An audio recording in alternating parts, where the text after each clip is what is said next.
বিরিয়ানি আর chicken চাপ।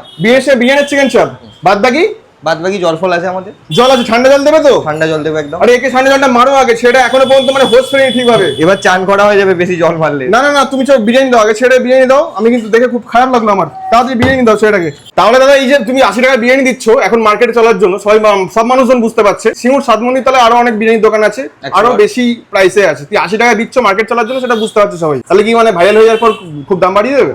না না, কি বলছো, কেন?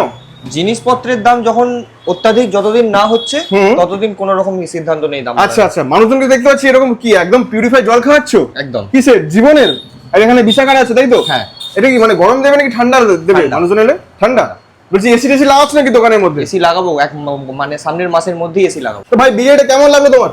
এই সহজলভ্য দামে তো খুবই সুন্দর লেগেছে। আচ্ছা, তুমি অ্যাফোর্ড করতে পারছো তো? আচ্ছা, যেহেতু এখানে স্টুডেন্ট মানে কি বলবো স্টুডেন্ট কাস্টমারই দেখতে পাচ্ছি প্রচন্ড বেশি, তাই ভাই কেমন তোমার লাগলো? দারুণ। দারুণ?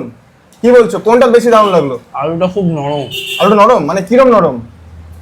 মানে এই ভিডিওটা যেসব ছেলেরা দেখছে হ্যাঁ, তাদের গার্লফ্রেন্ডের মনের থেকেও নরম। বাহ, এ দেখতে পাচ্ছ আলুগুলো খুব নরম, এই যেটা ভাই বলছে আমাদের। ভাই তোমার কেমন লাগলো? খুব ভালো। বাহ, 10-এর মধ্যে কত দিতে চাইছো? 10-এর মধ্যে 9। এক কেন কমিয়ে রাখলে? ওটা না কমালে কাস্টমার এক্ষুনি গায়ে যাবে। আদার্স আচ্ছা আচ্ছা আচ্ছা, আদার্স কাস্টমার রাগ করবে নাকি? ওকে ওকে।